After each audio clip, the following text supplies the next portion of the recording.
የእግዚአብሔር ቤተሰቦች እንደምናችሁ ሁላችሁንም በጌታችን በመድኃኒታችን በኢየሱስ ክርስቶስ ስም ሰላም እላችኋለሁ።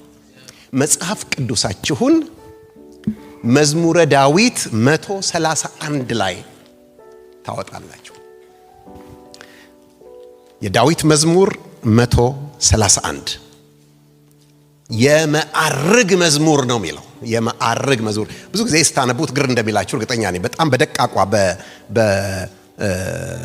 ደቃቅ ፎንት ነው የተጻፈው። የመዓርግ መዝሙር። መዓርግ ማለት ከፍ ማለት ነው። ማረግ ማለት ነው። አረገ ማለት ምን ማለት ነው? ወጣ ማለት ነው። ማረግ መውጣት ማለት ነው። ከፍ ማለት ነው። ስለዚህ የመዓርግ መዝሙር ማለት ምን ማለት እንደሆነ ልንገራችሁ። የእስራኤል የኢየሩሳሌም ላንድስኬፑን ብትመለከቱት የእስራኤልን በሰሜንም በኩል በደቡብም በኩል በምስራቅም በኩል በምዕራብም በኩል ያለው ረባዳ ቦታ ነው። እስራኤል ስትሄዱ ያለ ከፍታ ቦታ መሃል ላይ ወደ ደቡብ አቅጣጫ ኢየሩሳሌም የምትገኝበት ነው። የምድር ከፍታ ናት ኢየሩሳሌም። ጂኦግራፊ ነው። ስለዚህ ወደ ኢየሩሳሌም እንውጣ ነው የሚባለው። ትዝ ይላችኋል። አንድም ሰው ከኢየሩሳሌም ወደ ኢያሪኮ ማንም ይጨርስልኝ ባካችሁ በሉት። ከኢየሩሳሌም ወደ ኢያሪኮ ምን ሆነ ይላል ያ ስለ ደጉ ሳምራዊ የሚናገረው። ወረደ። ጂኦግራፊ ነው። ስለዚህ ምንድነው የሚያሳይ? ወረደ። በጣም አደገኛ ቁልቁለት ነው። ወደ ኢየሩሳሌም ምን ይደረጋል? ይወጣል። ስለዚህ በግዕዝ መውጣት ማለት ወደ ላይ መውጣት ማለት ማረግ ማለት ነው። ስለዚህ ሁል ጊዜ ለአምልኮ ወደ ኢየሩሳሌም ሲሄዱ የሚዘምሩት መዝሙር አለ። የምን መዝሙር ይባላል? የመዓርግ መዝሙር። መዝሙረ ዳዊትን ስታነቡ እንዲገባችሁ ብዬ ነው። የመዓርግ መዝሙር ይባላል። ምን ሌላ ነገር አታስቡ። ለአምልኮ ወደ መቅደስ ምን እያደረጉ ነው? እየሄዱ ነው። ወደ እግዚአብሔር ቤት እየሄዱ ነው። ጂኦግራፊካሊ መውጣት ስለሆነ እየወጡ የሚዘምሩት ዝማሬ ማለት ነው። ብዙ ጊዜ በሰንበት ጊዜ የሚዘመር ነው ማለት ነው። ኦኬ፣ እናንብበው። በተለይ እኔ በአዲሱ መደበኛ ትርጉም በጣም ስለወደድኩት በሱ ነው የማነብላችሁ። እናንተ በተመቻችሁ ልታነቡ ትችላላችሁ። 3 ቁጥር ናት። መዝሙር 131 3 ቁጥር ነው። ስለዚህ እንመለከተዋለን። እንደዚህ ይላል። የዳዊት የመዝሙር መዓርግ ይላል። የመዓርግ ወይም የመውጣት መዝሙር ነው። እግዚአብሔር ሆይ ልቤ አልታበየም፣ ዓይኔ ከፍ አላለም። ሐሳቤ ለአጉል ትልቅነት አልተነሳሳም፣ ከአቅሜም በላይ አልተንጠራራሁም። ነገር ግን ነፍሴን ጸጥ ዝም አሰኘኋት። ጡት የጣለ ልጅ አርፎ እናቱ ላይ እንደሚቀመጥ ነፍሴ ጡት እንዳስተውት ሕፃን በውስጤ ጸጥ አለች። እስራኤል ሆይ ካሁን ጀምሮ ለዘላለም በእግዚአብሔር ተስፋ አድርግ። እንጸልያለን። ሁሉን የምትገዛ የዘላለም አምላክ ጻድቅና ቅዱስ እግዚአብሔር አምላካችንና አባታችን ሆይ እናመሰግንሃለን። ክብር፣ ምስጋና፣ ታላቅነትና ጌትነት ሁሉ ለቅዱስ ስም ይሁን። ይህ ቃልህ ነው። እውነተኛ ቃልህ፣ ሕያው ቃልህ፣ የማይለወጥ የማይሻር የማያልፍ ቃልህ ነው። ቃልህን ግለጥልን በኢየሱስ ክርስቶስ አሜን። እግዚአብሔር የተመሰገነ ይሁን።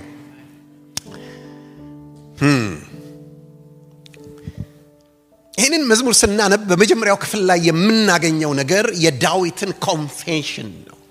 ኮንፌስ እያደረገ ነው፣ እየተናገረ ነው ስለ ልቡ ሁኔታ።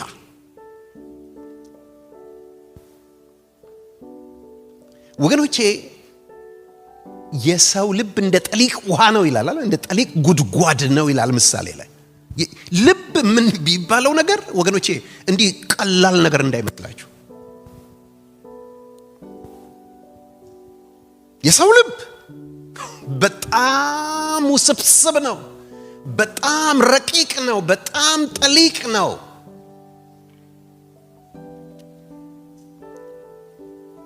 ወገኖቼ የሰው ሳይዙን ስታዩት በጣም ምንድነው ትንሽ አይደል እንዴ? ምናልባት አንተ 5.7 8 ጀነረስ ሊሆን 9 አስቡት ምን እንደሚያህል 5.10 5.9 ምናልባት ወገቡ 34 ምናምን ይገባችኋል አባለ ምናልባት እንትኑ ምናምኑ ብትለኩት ወገኖቼ ልቡ ግን ውስጡ በጣም ቦተምለስ ፒት ነው። ሰው ሁሉ እንደዚህ ነው። ለዚህ ነው እግዚአብሔር በጣም ይገርመኛል። ኢሳይያስ ላይ ኤርሚያስ ላይ ምን ይላል? ኤርሚያስ 17 ላይ የሰው ልብ አለ እግዚአብሔር፣ የሰው ልብ አለ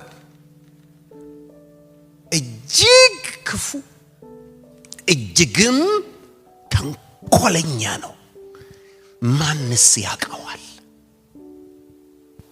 እግዚአብሔር እንዲህ ሲል አይገርማችሁ? ማንም ሊያውቀው አይችልም፣ ጠንቅቆ ሊያውቀው አይችልም። እንትናን እኮ አውቃታለሁ፣ እንትናን እኮ አውቀዋለሁ። ይገባቻል? እንደ መጽሐፍ አንብቤያታለሁ። ወገኖች እግዚአብሔር አላውቀው ማለት እግዚአብሔርም ለማወቅ ምንድነው እያለ ነው? አስቸጋሪ ነው እያለ ነው። እኔም አለ እንደው ስራዬ ስለሆነ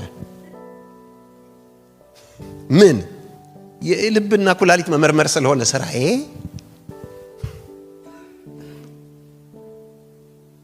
እመረምረዋለሁ እንጂ ሌላ ማንም ሊያውቀው አይችልም። ጠሊቅ ነው። ታውቃላችሁ ብዙ ቦታ ላይ መጽሐፍ ቅዱስ ውስጥ የሰውን ልብ በውሃ ይመስለዋል። ውሃ ስላችሁ ይሄ በቧንቧ የሚፈሰውን ውሃ ማለት አይደለም። the body of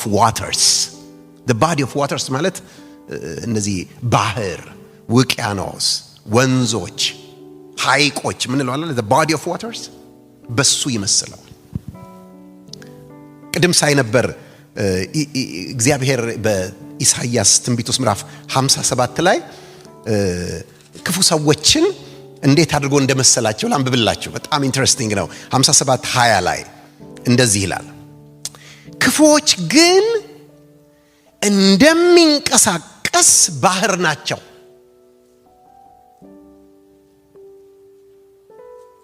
ጸጥ ይል ዘንድ አይችልምና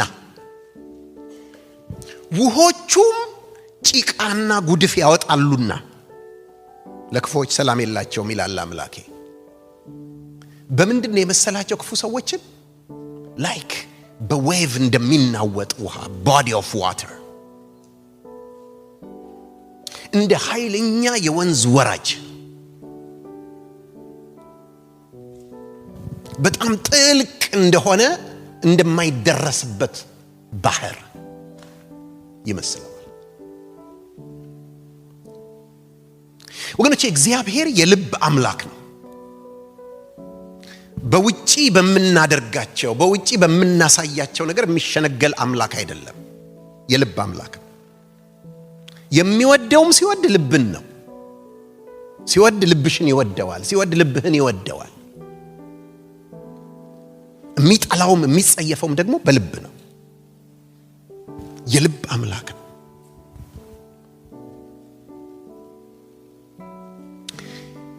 በልብ ውስጥ የሚያድሩ ብዙ ነገሮች አሉ። ታውቃላችሁ ከልብ የሚወጣ ሰውን የሚያረክሰው ይሄ ነው ይላል አይደል እንዴ? ብዙ ነገር ነው። ብዙ ነገር ማለት እንደ ትልቅ ደን፣ እንደ ዱር፣ እንደ ጫካ ቁጠሩት። ምክንያቱም ብዙ አውሬ ይኖራል አይደል እንዴ? ዱር ውስጥ ጫካ ውስጥ የተለያዩ አይነት ናቸው። ደግሞ የተለያዩ ዝርያ ያላቸው አውሬዎች እንደሚኖሩ ልክ እንደዚሁ ይሄ እያለ አራዊቱን ይቆጥራል። ከልብ ይወጣል፣ ከሰው ልብ ይወጣል፣ ሰውንም ያረክሰዋል። ልብ በጣም ዓለም ነው፣ ሰፊ ነው።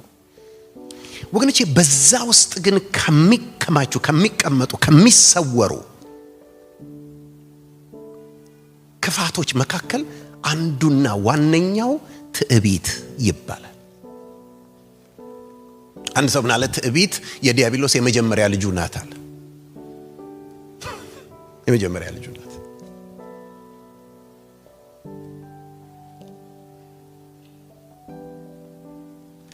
ወገኖቼ ኃጢአት ሁሉ ኃጢአት ነው አይደል እንዴ? እግዚአብሔርን ያሳዝነዋል ኃጢአት ሁሉ አመጽ ነው። ነገር ግን all sins are not born equal። ሁሉም ኃጢአቶች ግን እኩል ናቸው ማለት አይደለም በፍጹም።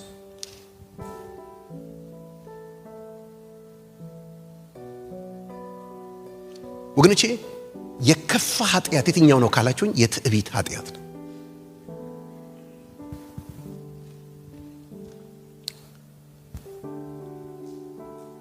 መጽሐፍ ቅዱስ ምን ይላል? ያዕቆብ ምዕራፍ 4 ላይ እግዚአብሔር ትዕቢተኞችን ይቃወማል። God resists the proud። ነገር ግን ለትሑታን ጸጋን ይሰጣል፣ ረድኤት ይሰጣል፣ ኃይል ይሰጣል፣ አቅም ይሰጣል፣ ችሎታ ይሰጣል። ለማ ለትሑታን። እነማን ናቸው ትሑታን? በዛ ኮንቴክስት ውስጥ ሄዳችሁ ብታነቡት ትሑታን ማለት ንስሐ የሚገቡ ነው የሚለው። ንስሐ ስለሚገቡ ሰዎች ነው የሚናገር። ሪፔንት የሚያደርጉ ሰዎች ይላል። በኃጢአታቸው የሚናዘዙ ሰዎችን ትሑታን ብሎ ነው የሚላቸው። ሄዳችሁ ያዕቆብ ምዕራፍ 4 ተመልከቱት። አሁንም እናንተ ኃጢአተኞች እጃችሁን አንጹ፣ እናንተ ሁለት ሐሳብ ያላችሁ ልባችሁን አጥሩ፣ ተጨነቁ፣ እዘኑ፣ አልቅሱም፣ ሳቃችሁ ወደ ሐዘን፣ እንትናችሁ ወደ ይለወጥ፣ ራሳችሁን በእግዚአብሔር ፊት ምን አድርጉ? አዋርዱ፣ እሱም ከፍ ያደርጋችኋል ይላል። ንስሐ ገቡ ነው የሚለው። ዲያብሎስን ተቃውሙት፣ ከእናንተም ይሸሻል፣ ወደ እግዚአብሔር ምቅረቡ፣ ወደ እናንተም ይቀርባል ይላል። ነገር ግን ንስሐ ለማይገቡት ለማይመለሱት ግን ይላቸዋል ትዕቢተኞች ናቸው። እግዚአብሔር ምን ያደርጋቸዋል? ይቃወማቸዋል። አንድ ነገር ተመልከቱ። አንድ ሰው በዝሙት ኃጢአት ቢወድቅ በየትኛውም አይነት መልኩ ምንድን ነው የሚይዘው? ሼም አይደል እንዴ? ሼም ነው የሚይዘው። አንድ ሰው ግን ቢታበይ ሼም ይይዘዋል? አይዘው። እንዲያውም በትዕቢቱ ይመካል።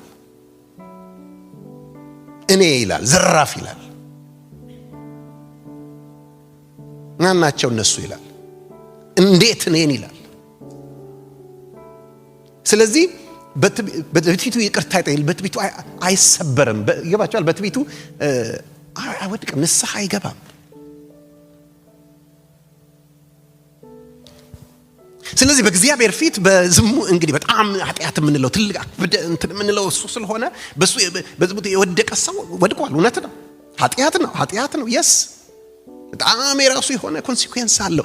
ነገር ግን በእግዚአብሔር ፊት ወርስት የትኛው ነው? ምክንያቱም ያኛው ዳውን ያደርገዋል፣ ንስሐ እንዲገባ ያደርገዋል። ስለዚህ ምን ያገኛል? ከእግዚአብሔር ጸጋን፣ ምህረትን ያገኛል፣ ጸጋን ያገኛል። ምክንያቱም እግዚአብሔር ለትሑታን ምን ይሰጣል?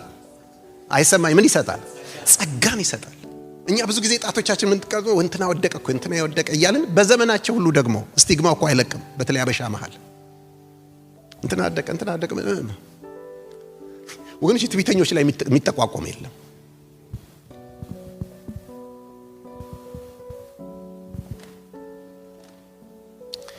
ወገኖች፣ ትዕቢት የሚባል አውሬ በልባችን ጫካ ውስጥ አለ።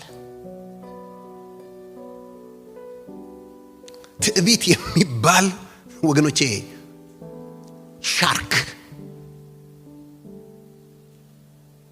በውሆቻችን ውስጥ አለ። በልብ ውሆቻችን ውስጥ፣ በልብ ጫካዎቻችን ውስጥ አለ። እንዴት ነው ታይም የምናደርገው?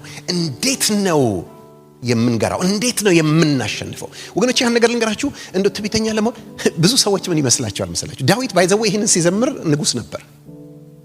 ነግራችኋለሁ። በጣም የሚገርማችሁ ነገር ንጉስ ነበር። እኛ ምን ይመስለናል? ትዕቢት የሚያጠቃው እነማንን ነው? ታዋቂ ሰዎች አይደለ እንዴ?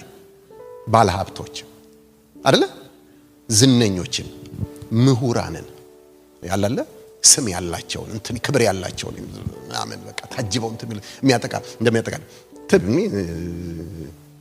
መሬት ላይ ያለውን የተራውን ምናምኑን ወገኖች ያን ነገር ልንገራችሁ፣ ትዕቢት የፖዚሽን ጉዳይ አይደለም፣ የልብ ጉዳይ ነው። ወገኖቼ ነግራችኋለሁ፣ በከፍታ ላይ ያሉ ብዙ ትሑታን ልቦች ታገኛላችሁ። ደግሞ በዝቅታ ላይ ያሉ ብዙ እቦያን ልቦች ታገኛላችሁ። የቦታ ጉዳይ አይደለም፣ የልብ ሁኔታ።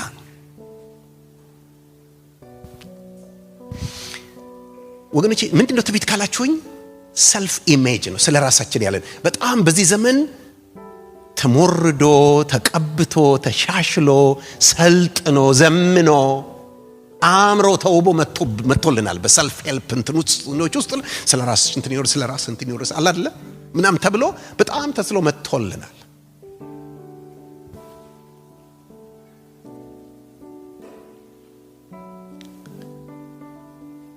ወገኖቼ ይሄ አውሬ ግን በዕለት ተዕለት ግንኙነታችን ውስጥ ብቅ ይላል።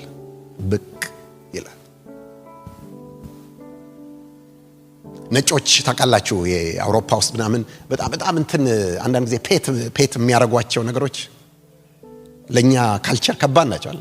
በጣም ከባድ ናቸው። እኔ ጀርመን በጣም ብዙ ሄድ ነበር ከዓመታት በፊትና አንድ ቀን ባስ እንትን ላይ ገጠመኝ አይረሳኝም። ትሬን ላይ እና እየሄድኩኝ እኔ ቆም ያለሁኝ አጠገቤ አንድ ትልቅ ሴትዮ ናቸው፣ በእድሜ ገፉ ሴትዮ ናቸው እና እያየሁኝ እዛ ቆምን። ትሬኑ እየሄደ በልብሳቸው ውስጥ አይጥ ብቅ አለች። አስቡት ለኛ። እኔ ደግሞ የሆነ በቃ ሳያውቁት የሆነ ነገር መስሎኝ ሆረር ሆኖብኛል ብዬ የሆነ ነገር እየሆንኩ ሳለ ደባብሰው አስገቧት። ለካ ፔት ናት። ወገኖቼ ብዙ ፔት የምናደርጋቸው አሉ፣ ብቅ ሲሉ ደባብሰን የምናስገባቸው። እንዲህ ዝም ብሎ በባልና ሚስት ንግግር ውስጥ ብቅ የሚሉ ይገባችኋል። በአገልግሎት ውስጥ፣ በስራ ስፍራ፣ በየትኛውም ከሰዎች ጋር ባለን ግንኙነት ውስጥ የሚወጡ የሚታዩ ነገሮች አሉ። ትዕቢት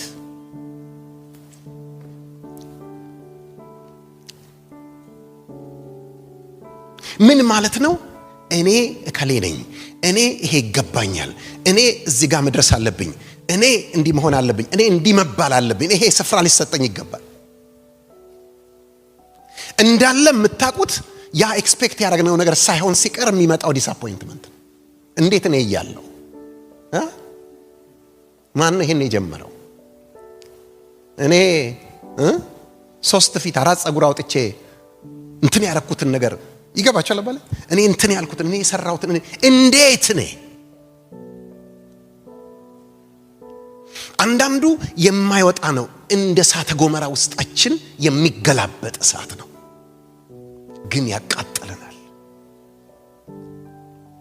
እናያለን ሰዎችን የሚሰጡን ስፍራ የጠበቅነው ስላለ ከጠበቅነው ትንሽ ዝቅ ካደረጉን ጉዳቸው ፈላ። የሚገርማችሁ መጽሐፍ ቅዱስ ትክክለኛ ማንነታችንን ይነግረናል። ብዙ አንሰማውም፣ ግን አንሰማው። ለምሳሌ ስጋ ሁሉ እናንተ ጨዋ ናችሁ፣ ብዙ አትመልሱ። እኔ ጨርሱታላችሁ ብዬ ነበር። አዳዲስ እንዳልሆናችሁ አውቃለሁ። ብዙዎቻችሁ በጌታ የቆያችሁ ቃሉ የምታውቁ ናችሁ። ስጋ ሁሉ እንደ ሳር ክብሩም እንደ ሳር አበባ ነው። እንደ ምንድነው? እንደ ሳር እና ሚስተር ሳር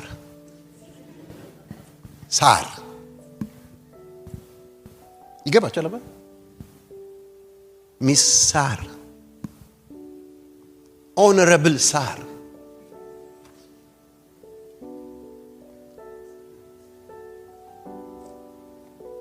ወይቼ አስባችሁ ታውቃላችሁ? ቆይ ይመለከታል ይሄ ጥቅስ፣ ይሄ ቃል ስጋ ነህ አይደለ? ሰው ነህ። ስለዚህ ምንድነው? እስቲ ማን ነው አጠገቡ ያለውን ሰው ሳር እባላለሁ ብሎ የሚያስተዋውቅ ሰው? አስቡት። ኦኬ ልቀይርላችሁ። አፈር ነህና ወደ አፈር ትመለሳለህ።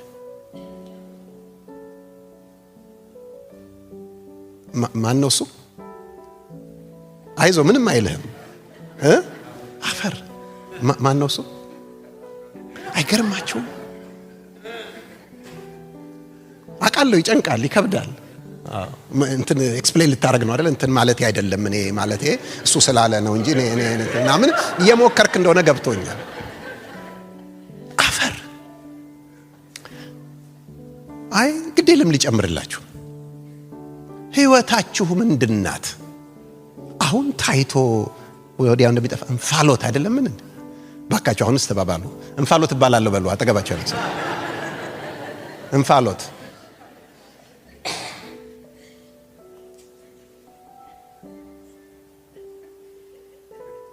አብርሃም ምን አለ? ጸለየ ወደ እግዚአብሔር ምን አለ? እግዚአብሔር ሆይ እኔ አፈርና አመድ ነኝ።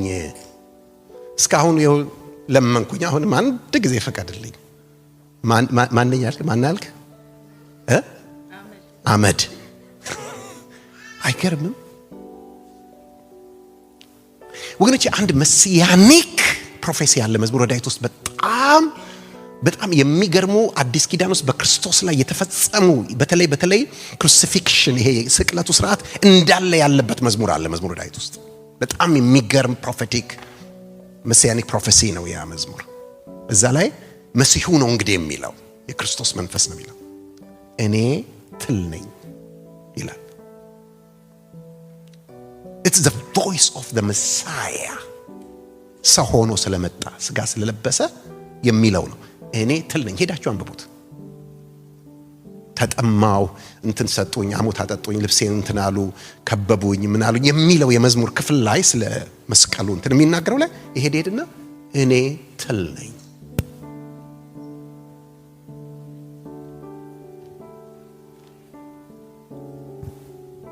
ወገኖች እውነቱን ልንገራችሁ፣ humanity is nothing in the eyes of God። አንድ ነገር ልንገራችሁ፣ ትዕቢት ማለት ብላይንድነስ ነው። ራስን በትክክል አለማወቅ ነው። አቅምን አለመገንዘብ ነው፣ አለመረዳት ነው። ስለ ራስ የተሳሳተ ኢሜጅ መኖር ማለት ነው። ትህትና ካላችሁኝ ዝቅ ማለት መዋረድ ይመስለናል። ኖ፣ በትክክል ማወቅ እንቅጩን ማወቅ ማለት ነው። ከኔ ጋር እንዲበሉ፣ ትህትና ማለት ስለ ራስ እንቅጩን ማወቅ ነው። በቃ አሁን ታይቶ ወዲያው እንደሚጠፋ እንፋሎት መሆናችንን ካወቅን፣ አፈር እንደሆንን ወደ አፈርም እንደምንመለስ ካወቅን ይገባችኋል። ባለ ፀሐይ ከትኩሳት ጋር ሲወጣ የሚደርቅና የሚጠወልግ ሳር እንደሆንን ካወቅን ራሳችን በትክክል ምን አድርገናል ማለት ነው። እና ሰዎች እንደሚሉን ወይም ራሳችን እንደምንለው ምናምን ሳይሆን እግዚአብሔር እንደሚል መጽሐፍ ቅዱስ እንደሚለን ራሳችን ምን አድርገናል? አውቀናል።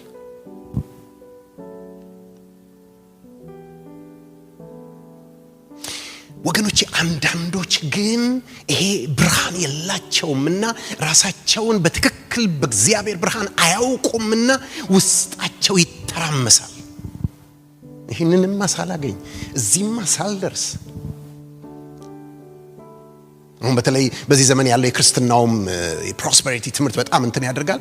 እኔማ ሚሊዮነር መልታይ ሚሊዮነር ሳልሆን ይገባቸዋል። ባለ እኔማ እንትን ያህል ፎቅ ሳልደረድር፣ እኔማ እንትን ሳላደርግ፣ እኔማ ይህችን ቦት እንትን ሳልቆናጠጥ። ወገኖች ይሄ ነገር በቢዝነሱና በእንትኑ በአካዳሚክሱ ምናምኑ ብቻ እንዳይመስላችሁ። በቤተ ክርስቲያን እንደው እኔ ፓስተር ሳልሆን፣ ሲኒየር ሳልሆን፣ እንትን ሳልሆን፣ ሐዋርያ ሳልሆን፣ እኔ ነቢይ ሳልሆን፣ እኔ ማን ኦፍ ጋድ ሳልባል፣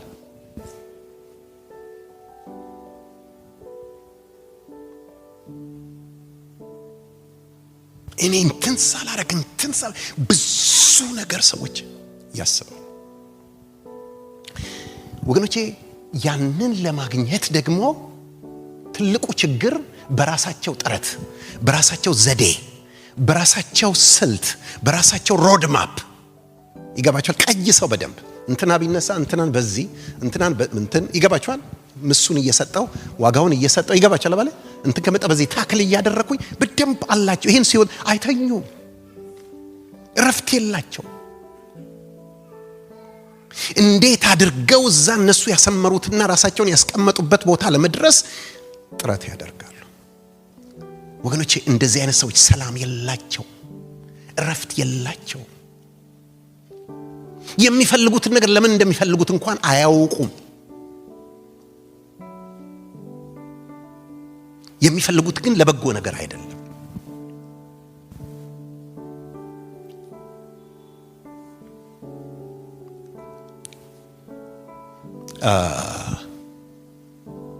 እኔ አንድ እድል አጋጠመኝ። የትምህርት እድል ነው እና ዶክተር ኦፍ ሚኒስትሪ ለማግኘት የሚያስችል እድል ነው። ትልቅ ትምህርት ቤት ነው። ትራዲሽናል ነው። ከ100 ዓመት በላይ እንትን ያለው ዩኒቨርሲቲ ነው። ከዛ በኋላ ፕሮሰሱን ጀመርኩኝ።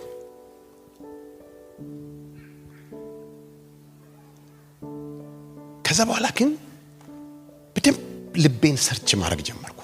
በብርሃን ማለት ለምንድን ነው የምፈልገው? እንደው በደንብ ኢኩፕድ ሆኜ አለ አይደለ ሰዎችን ለማገልገል ነው? የእግዚአብሔርን ቃል የበለጠ ለማወቅ ነው የምፈልገው ወይስ ለእንትን ነው የምፈልገው? በደንብ ልቤን ሰርች አደረኩኝ። ያን ነገር ሳየው አልሆነም። ፕሮግራሙን አላገኘሁም። ሌላ ቦታ ደግሞ ሞከርኩኝ። የሚገርማችሁ አልሆነም። ሶስተኛ ሌላ ቦታ ሞከርኩኝ እና በቃ ግን ለምንድን ነው የምፈልገው ብዬ በደንብ ባየሁና አንድ የሚጨምርልኝ ነገር እና ውስጤም የሚፈልገው ምን ሆኖ አገኘሁት? ከስሜ በፊት ዲአር ዶት ለማስቀመጥ። ደስ አይልም? ዶክተር እንትና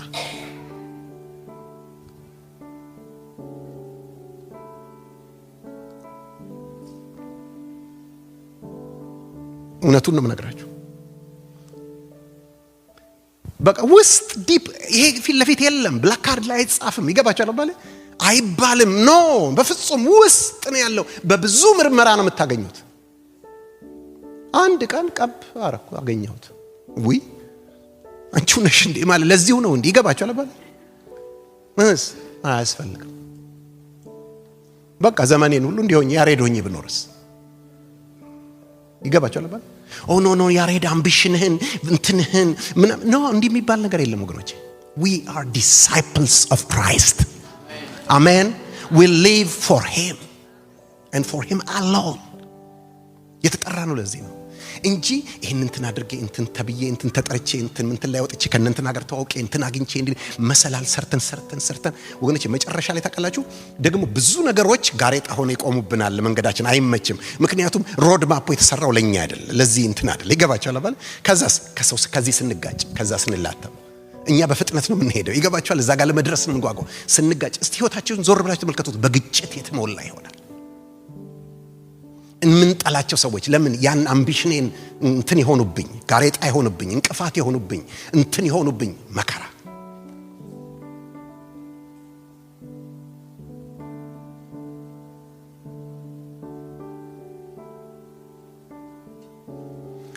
ዳዊት ምንድን ነው የሚለው?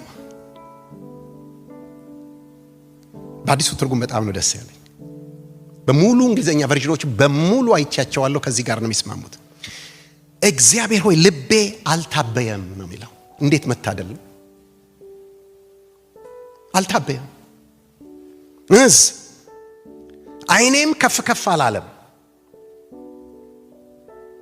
ሐሳቤ ላጉል ትልቅነት አልተነሳሳም። ከአቅሜም በላይ አልተንጠራራሁም። ዋው! እንዴት ቢደፍር ነው ስለ ራሱ እንደዚህ መናገር የሚችል?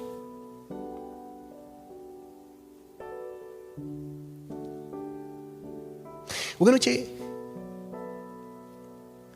እስቲ አቅጣጫ አሳዩኝ በእጃችሁ ወደ ላይ፣ በእጃችሁ አሳዩኝ ወደ ታች። በጣም የሚገርማችሁ ይሄ የሰው ዳይሬክሽን፣ ይሄ ግን ወደ ታች ነው። ይሄ ነው ወደ ላይ። ራሱን የሚያዋርድ ከፍ ከፍ ይላል። አሜን። እናነበዋለን እኮ ተመልከቱ። ሁለት ላሳያችሁ። ኢሳይያስ 14 ላይ ስለ ሉሲፈር ይናገራል። ምን ይላል? አንተ የአጥቢያ ኮከብ የንጋት ልጅ ሆይ። በመገረም ነው ነብዩ የሚጠይቀው፣ እንዴት ወደቅህ? እንደዚህ ዲፕ ጥልቅ ውስጥ እንዴት ወደቅህ ብሎ በመገረም ነው ኢንተርቪው ነው የሚያደርገው። እንዴት ወደቅህ ወደ ታች ይለውና አንተ ግን በልብህ ወደ ሰማይ አርጋለሁ፣ ከእግዚአብሔር ከዋክብት በላይ ከፍ ከፍ እላለሁ፣ በሰሜንም መሰብሰቢያ ዳርቻ በከፍታ ስፍራ እቀመጣለሁ፣ በልዑልም እመሰላለሁ አልህ። አልሄድክም እኮ ይሄንን ሁሉ አልሄደም፣ ውጭ ብሎ ነው በልብ። እኔ ግን ወደ ጥልቁ ጣልኩ ይላል። ወዴት ነው የሄደው? ወዴት እየሄደ ያለ መስሎታል? ወዴት እየሄደ ነው? ወደ ታች እየሄደ ነው። ሌላ ደግሞ መንገደኛ ላሳያችሁ። በክርስቶስ ኢየሱስ የነበረ ይሄ ሐሳብ በእናንተም ዘንድ ይሁን። እርሱ በእግዚአብሔር መልክ ሲኖር ሳለ ከእግዚአብሔር ጋር መተካከልን መቀማት እንደሚገባ አድርጎ አልቆጠረውም። ነገር ግን የባሪያን መልክ ይዞ ራሱን አዋረደ፣ በምስሉም እንደ ሰው ተገኝቶ ራሱን ባዶ አደረገ። ወዴት ንገሩኝ ባካችሁ? ወዴት? ወደ ላይ። ለሞትም ለዛውም ለመስቀል ሞት እንኳን የታዘዘ ሆነ። ነገር ግን እግዚአብሔር ያለ ልክ ከፍ ከፍ አደረገው፣ ከስምም ሁሉ በላይ ያለውን ስም ሰጠው። ይህም በላይ በሰማይ በታች በምድር ከምድርም በታች በጥልቅ ጉልበት ሁሉ ለኢየሱስ ስም ይንበረከክ ዘንድ መላስም ሁሉ ለእግዚአብሔር አብ ክብር ኢየሱስ ጌታ እንደሆነ ይመሰክር ዘንድ ነው። የታገኘው ራሱን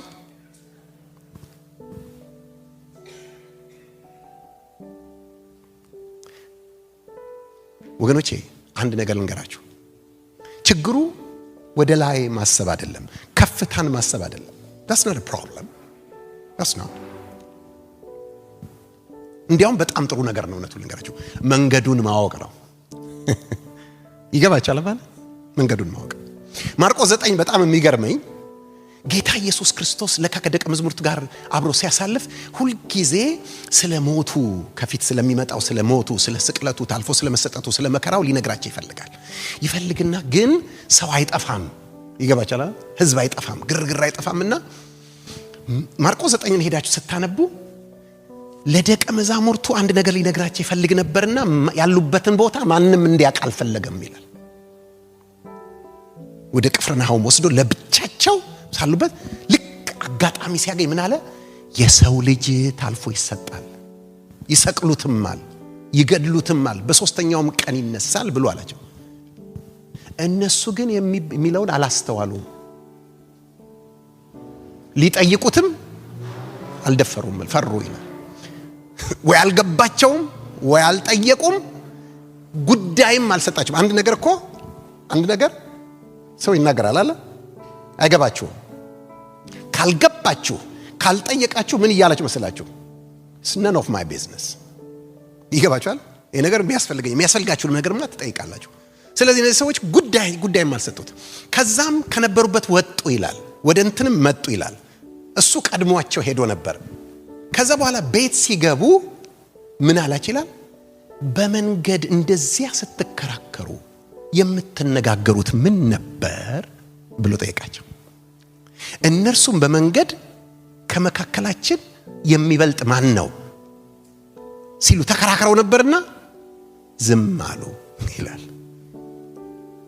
ያን ጊዜ ጌታ ኢየሱስ ምንድነው ያደረገው? ሄደና ፈልጎ ሕፃን ልጅ ይዞ መጣ።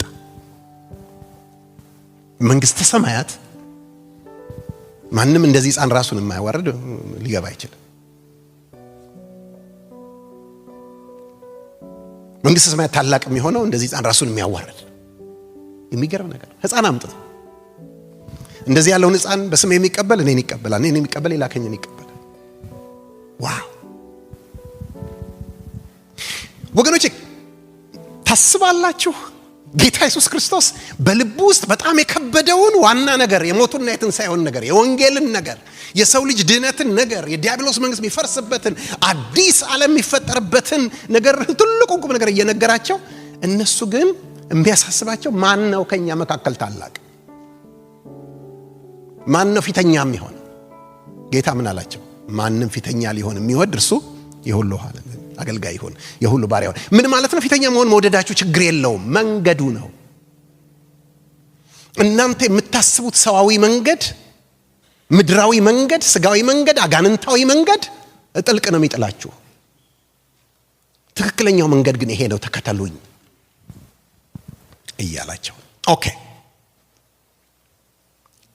ዳዊት ምን አለ? እግዚአብሔር ሆይ ልቤ አልታበየም፣ ዓይኔም ከፍ ከፍ አላለም፣ ሐሳቤም ላጉል ትልቅነት አልሰጠ፣ ከአቅሜም በላይ አልተንጠራራው። እንደው እንዴት ታድሏል እንደዚህ ማለት ሲችል። ግን የሚቀጥለው ሐሳብ የሚገርም ነገር ይገልጥልናል። አይ እኔ እናቴም ስትወልደኝ እንዲህ ነው እያልኩ አይደለም። እኔ እንዲሁ በቃ ተፈጥሮዬ ነው፣ ባህሪዬ ነው፣ እኔ ትዕቢት የለብኝም እያልኩ በትህትናዬ እየተመካሁ አይደለም። በመከራ ነው ያገኘሁት ይሄንን፣ በለቅሶ ነው ያገኘሁት ይሄንን። እዚህ ጋር የደረስኩት በብዙ ነገር አልፌ ነው። እንዴት? ነገር ግን ነፍሴን ጸጥ ዝም አሰኘኋት። ወገኖች ያን ነገር ልንገራችሁ፣ በህይወት ውስጥ የመጨረሻው ከባድ ነገር ምን ነው ታውቃላችሁ? ነፍስን ጸጥ ማሰኘት። ኦ ማይ ጉድነስ! በተለይ አንዴ አይናወጥ።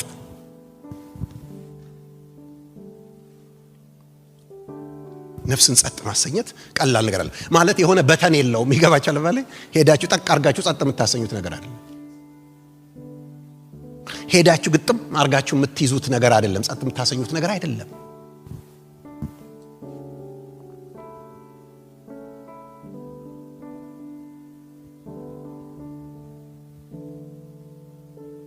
ቀደም ትዝ ይላችኋል፣ ክፉዎች እንደሚደፈርስ ውሃ ናቸው አይደል የሚለው። ጸጥ ሊል አይችልምና ይላል። አይታችሁ እንደሆነ ኃይለኛ ወንዝ ፏፏቴ እንትን ከድንጋይ የሚላትምበት ውሃ ያለበት ቦታ ሄዳችሁ ብትመለከቱ እስቲ ጸጥ በል ብትሉት ጸጥ ይላል አይልም። ወገኖቼ ለማስቆም የሚቻለው ያናወጠውን ነገር ማቆም ስንችል። ማንኛ ነኝ?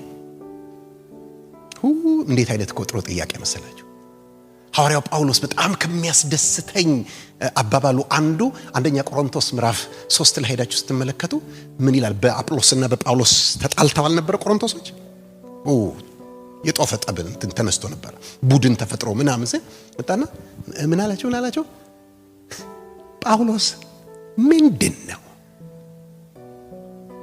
አጵሎስስ ምንድን ነው? ሰው ስለ ራሱ እንደዛ ይላል። ጳውሎስ ምንድን ነው? የመሰረታትን ቸርች መከራ በልቶ ተሰዶ ተገርፎ ታስሮ ስንት አሳሩን በልቶ የመሰረታችን እኔ በስንት እንትን ያቆምኳትን አንድ ሰውና አንድ ጥይት እስኪቀር ድረስ እንፋለማታለን እንጂ አለቅም ምናምን አይደል እንዴ የሚባለው ነው። ምንድን ነው ጳውሎስ? አትክልተኛ ነው። ጳውሎስ ተከለ፣ አጵሎስም አትክልተኛ ነው፣ አጠጣ። የሚያሳድግ ግን እግዚአብሔር ነው። ስለዚህ አለ የሚተክልም ሆነ የሚያጠጣ ምንም አይደሉም።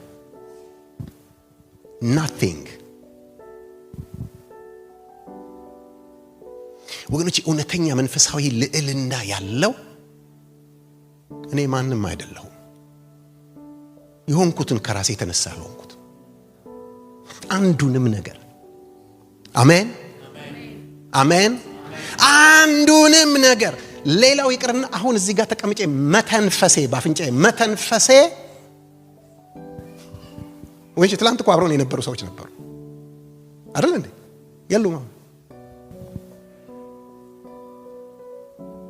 ይሄ ስጋ ለባሽ ሰው ተውት። እሱ እስትንፋሱ በአፍንጫ ያለችውን ይላል። እሱን ተውት ይላል። ምን ማለት ነው? አፍንጫውን ስትይዘው እዛ ጋር ያልቃል።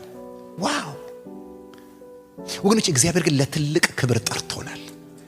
እኔ ነግራችኋለሁ ወገኖቼ፣ በምድርም ፈቃዱን በማድረግ ሊያከብረን በሚመጣውም ዓለም በልጁ በኢየሱስ ክርስቶስ በኢመዋቲነት በዘላለማዊነት ሊያከብረን በማይነገር ክብር ሊያከብረን እግዚአብሔር ተስፋ ሰጥቶናል። ሃሌሉያ ወገኖቼ፣ ባለተስፋዎች ዝም ብለን ቅድም እንዳልኳችሁ እንፋሎት ሆነን ምንጠፋ፣ ሳር ሆነን ምንደርቅ፣ ይገባችኋል፣ አመድ ሆነን ምንበን ምናምን አይደለንም። እውነታው ያ ነው፣ አሁን በማንነታችን ያለን እውነታ። ነገር ግን እግዚአብሔር ያሰበልን ነገር ግን ወገኖቼ ዘላለማዊነት ነው፣ መንግስት ነው፣ ክብር ነው። ግን እንዴት ነው እዚህ ውስጥ መኖር ያለብን ካለን ራሳችንን በማወቅ ነው። ስለዚህ ነፍሳችንን ምን ማድረግ እንችላለን? ስለዚህ ከነንትና ጋር ያለሽን ትግል ተይ፣ ትግሉን ተይው። ከነንትና ጋር ከሊ ጋር ከነከሊት ጋር ምንም እነሱ ምንም አላደረጉ፣ ምንም አይደሉም። ከነሱ ጋር ያለውን ትግል ተይ። ከነፍስሽ ጋር ትግል ጀምሪ ወገኖቼ። ማን ነው መንፈሳዊ ሰው ካላችሁኝ፣ ከሰው የሚታገል አይደለም፣ ከገዛ ነፍሱ ጋር የሚታገል። ነፍሴ ሆይ ስለምን ታውኪኛለሽ? ስለምን ታስጨንቂኛለሽ? የፊቴን መድኃኒት አምላኬን አመሰግን ዘንድ በእግዚአብሔር ታመኚ። ወገኖች ስንቶቻችን ከነፍሳችን ጋር እንነጋገራለን? ስንቶቻችን ከነፍሳችን ጋር እንጣላለን?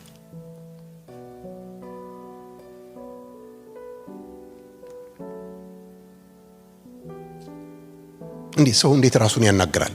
ሰው እኮ ሲያብድ ነው አለ ራሱ የሚያናገረው አይደል እንዴ? እንትን እኮ በቃ ለየለት እኮ ከራሱ ጋር ማውራት ጀምሯል ምናምን እኮ ይባላል አይደል እንዴ? እኛ ግን ወገኖቼ ይሄ የጤንነት መጨረሻ ነው። ከራስ ጋር መነጋገር እንዲወጣችሁ ከራሳችሁ ጋር ይገባችኋል። ምን ማለት ነው? እናንተ መንፈሳዊ ናችሁ ማለት ነው። በመንፈስ ነው ከነፍሳችሁ ጋር የምትነጋገሩት ማለት ነው። የሚገርም ነገር። ዝም በይ፣ ጸጥ አሰኘኋት። አቤት ሰው ጸጥ ማሰኘት ስንችል አይደል እንዴ? ልክ ልኩን ነው የነገርኩት። አፉን አዘጋሁት።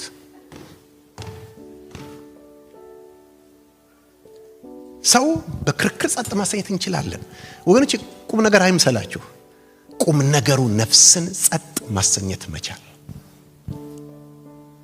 ስለዚህ ዳዊት በዚህ ውስጥ አልፏልና በምንድን ነው የመሰለው ይሄንን ሂደት፣ ነፍሱን ጸጥ የማሰኛቱን ሂደት በዚህ ነው የመሰለው። ሕፃንን ጡት በማስጣል ዊን ማድረግ። ዊን WIN ሳይሆን WEAN ዊን። ዊኒንግ አንድ ቃል ነው። በአማርኛ ሁለት ቃል ነው አለ። ጡት ማስጣል ነው። በእንግሊዘኛው ግን አንድ ቃል ነው። ዊን ወይም ዊኒንግ ማለት ጡት ማስጣል ማለት ነው። ወገኖቼ በባይብል ዘመን ይሄ በተጻፈበት ዘመን ጥናት ሳደርግ ልጆች ጡት የሚጥሉት እንደ 21ኛው ክፍለ ዘመን አሜሪካ አይደለም። በ21ኛው ክፍለ ዘመን አሜሪካ ለነገሩ ጡትም አይጠቡም ልጆቹ አይደል እንዴ? ልክ ነኝ? እናቶቻቸውም ያው ለፎርማቸውም ስለሚጠነቀቁ ይገባቸዋል። ጡት ብዙ አያጠቡ፣ ፎርሙላ ሞልቷል። ካጠቡም ደግሞ በጣም በቃ ጉድ የሚባለው ስንት ጊዜ ነው? 6 ወር ካጠቡ እሱ በደም ጠብቷል ይባላል። በደም ጠብቷል፣ በደም ጠብታለች ይባላል አይደል እንዴ? ወገኖቼ በዚያን ዘመን መጽሐፍ ቅዱስ በጻፈበት ዘመን ሚኒመም 3 ዓመት ማክሲመም 9 ዓመት yes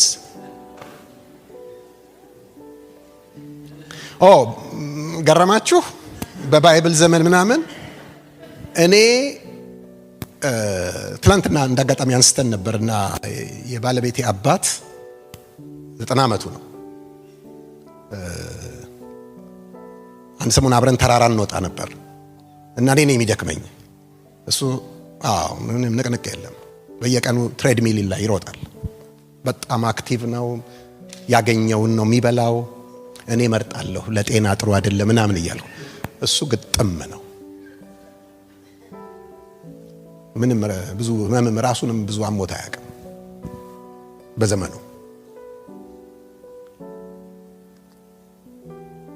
እስከ ስንት ነው የጠባኸው አልኩት። 7 አለኝ። 7 ለምን አቆም ካልኩት ታናሽ የተወለደ እሱን እናቴ እሱን እርጉዝ ሆነው አስቸግር ነበር።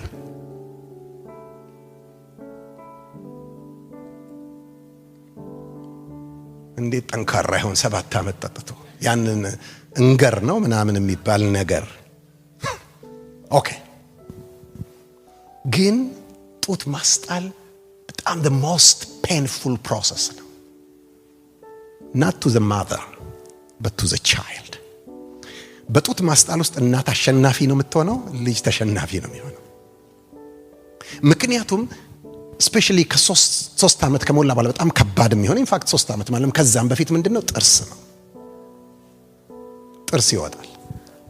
ጡት የማቆም አንዱ ምክንያት ጥርስ ማውጣት ምን ማለት ነው? በቃ ፈጣሪ መቆርጠሚያ ሰጥቷል፣ ሂድና እዛ ቆርጠም ነው መልእክቱ።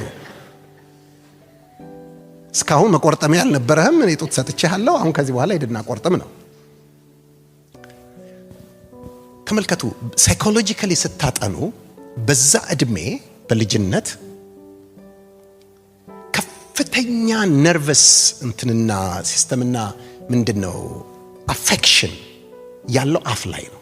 ታውቃላችሁ በእነስ ሲግመንድ ፍራውድ ምናምን ያጠኑት ሳይኮቴራፒ ብላብላ ምናምን እንትን ላይ ያን ዘመን የሚሉት የአፍ ዘመን ነው የሚሉት። የአፍ ዘመን እውነት ነው። እስቲ የተወሰነ እድሜ ላይ ልጅ ስትሰጡት ነገር ምንድነው የሚያደርገው? ወዴት ነው የሚወስደው? ምን ማለት ነው?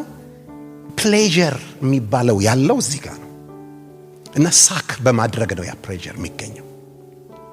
ለምን ይመስላችኋል? የእንጀራና ጡጦ ነው የምንለው እኛ ፓሲፋየር፣ ትክክለኛ ስሙ እሱ ነው።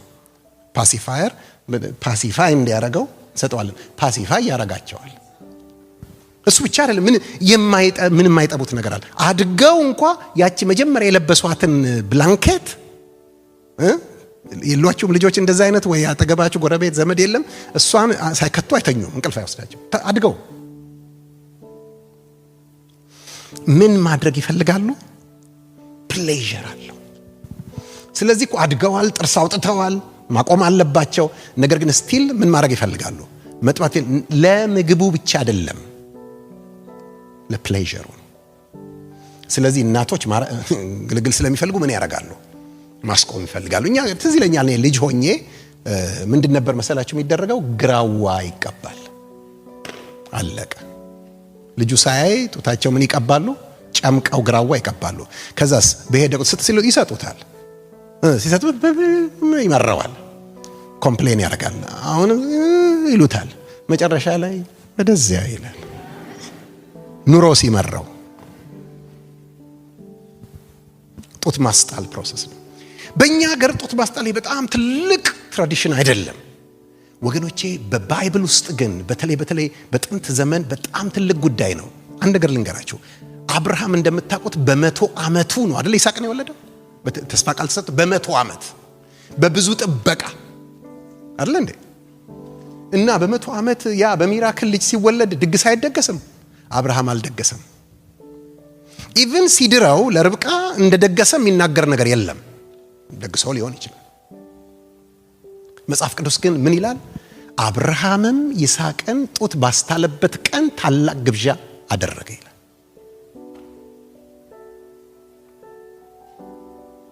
ይገርመኛል። ለምን እነዛ ሁሉ ላይ ድግስ ግብዣ ሳይጠቀስ እና ካርድ ሲበትን እንደአሁኑ ዘመን ቢሆን ካርድ ሲበትን ምን ይላል? ለተከበሩ እንትና ከባለቤቶ ጋር ልጄን ይስሐቅን ጡት ስላስጣልኩኝ የደስታ የተካፋይ እንዲሆኑ በአክብሮት ጋብዣታለሁ። ለምንድን ነው በየሳስብ ነው? ምንድነው አብርሃም በርጅና ወንድ ልጅ ተወለደለት። እሰየው ይወለድለት እንጂ ግን የሱ አልሆነም፣ የእናቱ ነው። ከደረቱ አይለይም፣ የሱ አልሆነም። እና ሁሌ ይፈልጋል ሲል ጡት ውስጥ ነው የሚሸሸገው። ሁሌ እዛ ነው። የሆነ ጊዜ ሲደርስ ግን ምን አለ? በቃ አለ፣ ግብዣ አዘጋጀ፣ አሰመረና ልቅጡት ሲጥል ደስታውን ገለጠ። ምን ማለቱ ነው? ከዛሬ ጀምሮ የኔ ጓደኛ ነህ። አሜን። ከኔ ጋር አብረህ ትወጣለህ። የኔ ልጅ ነህ። አሁን ወገኖች ያን ነገር ልንገራችሁ። በክርስቶስ ኢየሱስ አምነን ዳግም ተወልደናል። የእግዚአብሔር ልጆች ተብለናል። አባት ብለን የምንጮርበት የልጅነት መንፈስ ተሰጥቶናል። እግዚአብሔር ልጅ አግኝቷል በስም። ነገር ግን ገና የሱ አልሆንም። ከሱ ጋር አብረን የምንሄድ አልሆንም። ከሱ ጋር አብረን የምንወጣ አልሆንም። ከሱ ጋር አብረን የምንሰራ አልሆንም። ምክንያቱም አሉን ጡቶች የምንወዳቸው፣ ልንለያቸው ማንፈልግ፣ አትንካብኝ የምንላቸው፣ ሊያስጥለን ሲሞክር እሪ ብለን ሰፈር የምናቀልጥባቸው፣ እንዲሁ ስናላዝን የምንውልባቸው፣ ምንም የማይጠቅሙን፣ ብዙ የማያስፈልጉን። በጊዜው እኮ ነበር ያስፈልጉን ነበር፣ በቃ በጊዜው አግኝተን። አሁን ግን በቃ ተብለን ስንባል እምቢ የምንልባቸው ብዙ ነገሮች አሉ። ስለዚህ አላገኘንም እግዚአብሔር። በነገራችን ላይ እግዚአብሔር የሚፈልገው ልጅ ብቻ አይደለም፣ ጓደኛ ነው፣ ወዳጅ ነው የሚፈልገው፣ ፌሎሺፕ ነው የሚፈልገው። የሱ እንድንሆን፣ አብረነው እንድንወጣ፣ አብረነው እንድንገባ፣ አብረነው እንድንሰራ ነው የሚፈልገው። ያ እንዲሆን ግን ነፍሳችን ወገኖቼ ልብ በሉ። ሳሙኤል ተወለደ አይደል እንዴ? ሐና በብዙ ጸሎት በብዙ እንባ ነው የወለደችው። በጣም የሚገርመኝ ሁል ጊዜ በየዓመቱ ለበዓል ይወጡ ነበር ወደ ሴሎ አይደል? ወደ እግዚአብሔር ቤት ሁሌ። እሷም አትቀርም፣ ትወጣለች፣ ታለቅሳለች፣ ትወጣለች፣ ታለቅሳለች፣ አትቀርም። አንድ ጊዜ ግን ቀረች ወገኖቼ። አኩርፋ፣ ጸሎቷ ስላልተመለሰ አዝና አጉረምረማ ምናምን አይደለም የቀረችው። ሳሙኤል ሲወለድ ነው የቀረችው። ለምንድን ነው የቀረችው ብላችሁ ካላችሁኝ በጣም መጽሐፍ ቅዱስ የሚገርም ነገር ይነግራል። ላንብብላችሁ ተብሎ አንደኛ ሳሙኤል ምዕራፍ 1 ላይ እንደዚህ ይላል። አንደኛ ሳሙኤል 1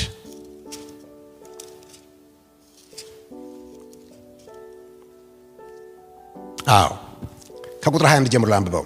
ሰውየውም ሕልቃና ከቤተሰብ ሁሉ ጋር የዓመቱን መስዋዕትና ስለቱን ለእግዚአብሔር ያቀርብ ዘንድ ወጣ። ሐና ግን አልወጣችም።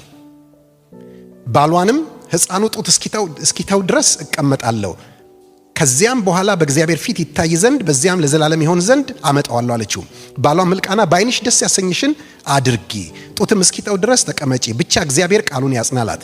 ሴቲቱም ልጇን እያጠባች ጡት እስኪተው ድረስ በቤቷ ተቀመጠች። ጡትም በተወ ጊዜ ከእርሷ ጋር እርሱንና አንድ የ3 ዓመት ወይፈን፣ አንድ የኢፍ መስፈሪያ ዱቄት፣ አንድ አቁማዳ ወይን ጠጅ ይዛ ወደ ሴሎ ወደ እግዚአብሔር ቤት አመጣችው። ሕፃኑ ግን ታናሽ ነበረ ብሎ ይላል። ከዛ ለእግዚአብሔር ሰጥታው ሄደች። ማለት በቃ ጡት ካስጣለች በኋላ ፎር ጉድ ለማን ሰጠችው? ለእግዚአብሔር ቤት ነው። ወገኖች ያን ነገር ልንገራችሁ፣ ልንወለድ እንችላለን በክርስቶስ አምነን። ነገር ግን ለእግዚአብሔር ቤት የምንገባ፣ ለእግዚአብሔር ቤት የምንመጠን፣ በቤቱ የምናድግ፣ በቤቱ የምናገለግል ሰዎች እንድንሆን ግን የግድ ጡት መጣል አለብን። ስርዓቱ በደንብ ገብቷታል እቺ ሴት። ስለዚህ ማለች ግድ የለም አሁን በዚህ ዓመት አልወጣም ማለች። ስራ አለኝ ምን ማድረግ ጡት። ወገኖች ያን ነገር ልንገራችሁ፣ በጊዜው መጥባት ያለባቸውን ያልጠቡ ሰዎች ካደጉ ለመጥባት ይሞክራሉ። ህፃናት በጡጦ ይጣሉ የለ አይደል? የኔ ጡጦ ነው፣ የኔ ጡጦ ነው። አንዳንድ ጊዜ እኮ ሰዎች ካደጉ ትልቅ ከሆኑ በኋላ እኮ የኔ ጡጦ ነው እያሉ ይጣላሉ። ነገሩ የግድ ጡጦ መሆን የለበትም፣ ግን ከጡጦ አይለይም። አንዳንድ ጊዜ የምንጣላባቸውን ጉዳዮች እስቲ ልብ በሏቸው። እስቲ የምንጋጭባቸውን ወገኖቼ ጡጦዎች ናቸው በእግዚአብሔር አይን፣ በእግዚአብሔር ብርሃን ስናያቸው። ቻይልዲሽ የሆኑ ናቸው፣ እርባና ቢስ የሆኑ ነገሮች ናቸው። ፍሬ ከርስክ የሆኑ አላፊ ጠፊ የሆኑ ነገሮች ናቸው። ወገኖቼ እግዚአብሔር እንድናድግ ይፈልጋል፣ ማቹር እንድናደርግ ይፈልጋል። ሐዋርያው ጳውሎስ የቆሮንቶስን ሰዎች የሚላቸው ምንድነው? እኔም ወደ እናንተ በመጣው ጊዜ የሥጋ እንደመሆናችሁ በክርስቶስም ሕፃናት እንደመሆናችሁ እንጂ መንፈሳዊ እንደመሆናችሁ ልናገራችሁ አልቻልኩምና ስለዚህ ወተት ጋትኳችሁ፣ ገና እስካሁን ድረስ አትችሉም ይላል።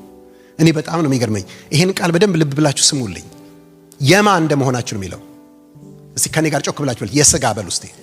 የማ እንደመሆናችሁ በክርስቶስም ሕፃናት እንደሆናችሁ በማ ይሄን ቃል ደግማችሁ ልትፈልጋለሁ የሥጋ እያላችሁት አይደለም በክርስቶስ አንዴ ድገሙት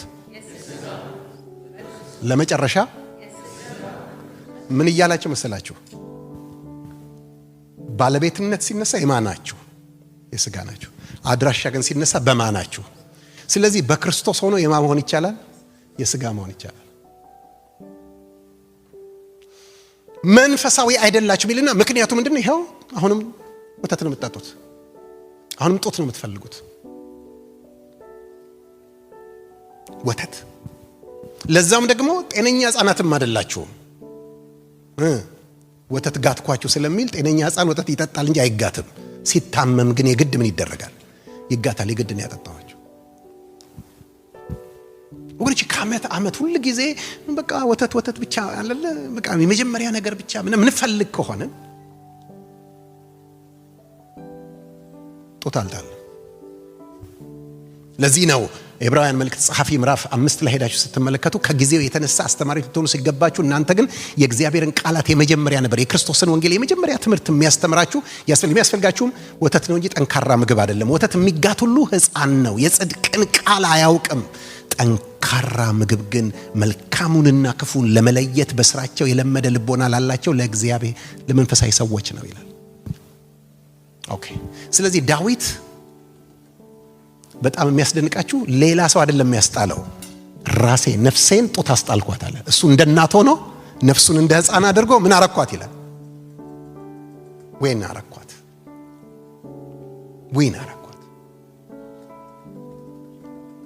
እነሆ ነፍሴ ያለች ምንድነው የምትመስለዋለች እያለቀሰች እየተንጣጫች ምናምን አይደለም አለ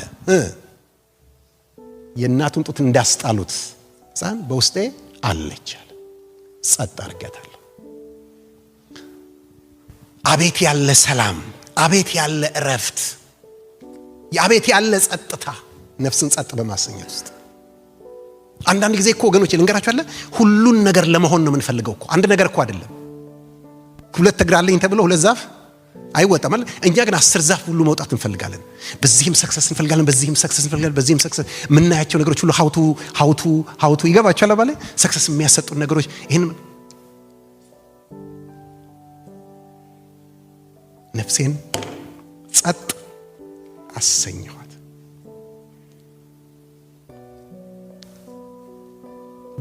በዚህ ፕሮሰስ ነው እዚህ ጋር የደረስኩት በቃ አሁን ችግር የለብኝም ማለት በልቤ ምን የለም ማለት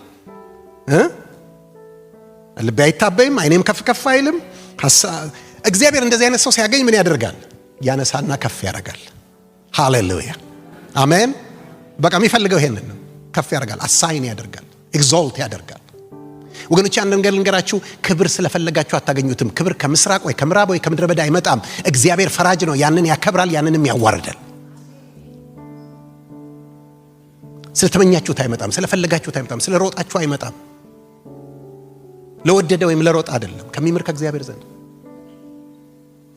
በሌሊት የሚገሰግሱ ይላል እንቅልፍ የሚያጡ ይላል አይደል እንዴ እንትን የሚያደርጉ እግዚአብሔር ለወዳጆቹ እንቅልፍን በሰጠ ጊዜ እንቅልፋቸው የሚባክኑ ምናምን ይላል እግዚአብሔር ቤትን ካልሰራ ሰራተኞች በከንቱ ይደክማሉ እግዚአብሔር ከተማ ካልጠበቀ ጠባቂዎች ከንቱ ይተጋሉ ስለዚህ ያለበትን የልቡን ስቴት ተናገረ ከዛ በኋላ እንዴት ወደዚህ እንደመጣ ፕሮሰሱን ተናገረ በመስቀሉ መንገድ እንደሆነ መጨረሻ ላይ ግን ለእስራኤል ፕሪች ያደርጋል ንጉስ እንደመሆኑ መጠን ለእስራኤል ህዝብ ንግግር ያደርጋል ምን ብለው በጣም ደስ የሚል ነገር የሚናገር ከዛሬ ጀምሮ እስከ ዘላለም እስራኤል በእግዚአብሔር ይታመን ምን ማለት እንደው ታውቃላችሁ ግን ብዙ የሚያቅበዘብዘን እኮ አለመታመን ነው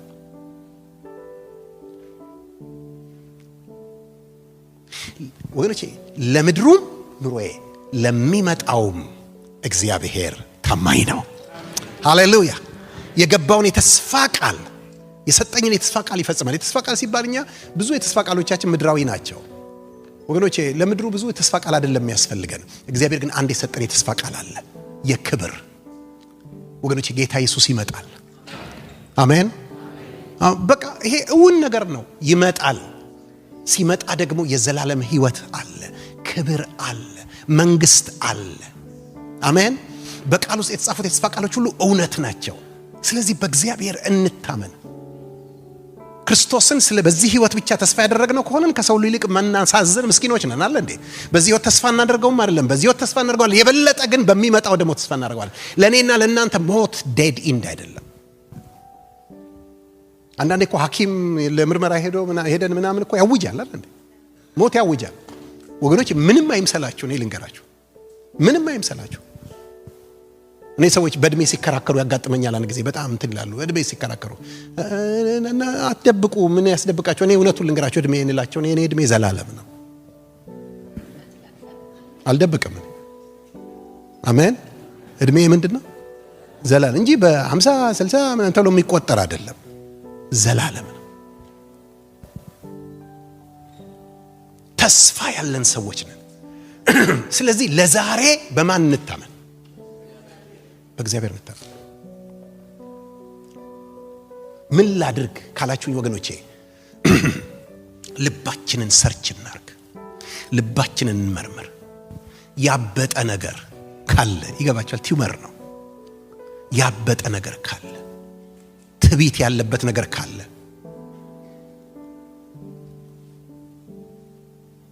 ወገኖች ያንን እናስወግድ። ነፍሳችንን ጡት እናስጥል።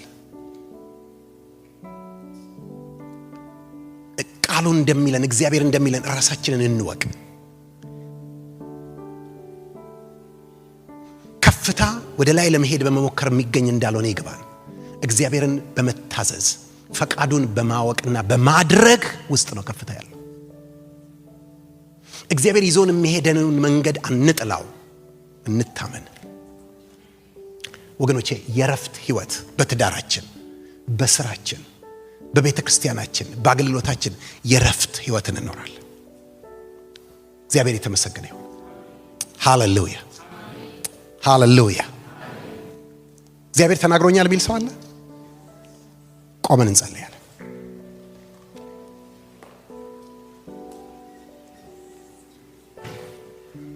ቆመን እንጸልያለን። አንድ ላይ ጸልየን እንጨርሳለን።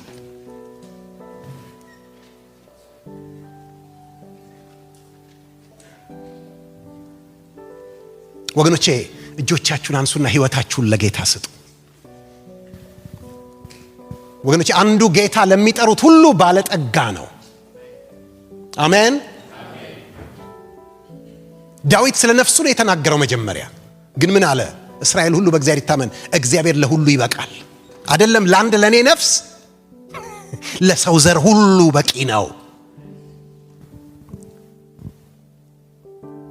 ረፍትን የምትፈልጉ ከሆነ እግዚአብሔር መላለው ነፍስን ጸጥ ማሰኛ፣ ነፍስን ማሳረፊያ፣ ጡት ማስጣያ መንገድ አለው። ስለዚህ በዚህ ፕሮሰስ ውስጥ ስታልፉ አትንጫጩ፣ አታላዝኑ፣ አታልቅሱ፣ አትመረሩ። ለበጎ ነው። ሃሌሉያ። የበለጠ ክብር አለ። ስላጣችሁት እዚህ ጋር ስለሚጣፍጣችሁ፣ ስለለመዳችሁ፣ ስለምትወዱት ነገር ሳይሆን ወገኖቼ እዚህ ጋር ስለሚጠብቃችሁ ትልቅ ክብር እያሰባችሁ እግዚአብሔርን አመስግኑ። ቅዱስ እግዚአብሔር ሆይ እናመሰግንሃለን። በጌታ በኢየሱስ ክርስቶስ ስም ክብር ለስም ይሁን። ጌታ ሆይ ቃልህ በዚህ ጠዋት ስለመጣልን፣ ደግሞም በፊታችን ስለተፈታ፣ ስለተተረተረ፣ ስለተገለጠ እግዚአብሔር ሆይ በእኛ ሁኔታ ውስጥ ግልጽ ሆኖ ስለመጣ እናመሰግንሃለን። እግዚአብሔር ሆይ ብርሃን ሆኖ ጨለማችንን ስለገፈፈ፣ አይናችንን ስላበራ፣ ጌታ እንድናይ እንድናስተውልና መንገዳችንን እንድንመረምር ስላረገን አመሰግንሃለሁ። ጌታ ሆይ ጥልቅ የሆነውን ውስጣችንን እንድናይና ጌታ ሆይ የሚጎዳንን የሚገለንን ነገር እንድናስወግድ ስላስተማርከን አመሰግንሃለሁ። አቤቱ እግዚአብሔር ሆይ በኢየሱስ ክርስቶስ ስም ሰምተን የምንረሳ ከመሆን ጠብቀን። ጌታ ሆይ ቃልህ እኔ አሁን መስበክ አቆማለሁ፣ ነገር ግን መንፈስ ቅዱስ ሆይ ይሄን ቃልህን በወገኖች ውስጥ መስበክህን ቀጥል። ጌታ ሆይ ሲወጡ፣ ሲነዱ፣ ሲቀመጡ፣ ሲነሱ፣ እግዚአብሔር ሆይ ሲሰሩ፣ ሲተኙ፣ በሁኔታዎች ሁሉ ውስጥ ይህ ቃልህ መናገሩን ይቀጥል።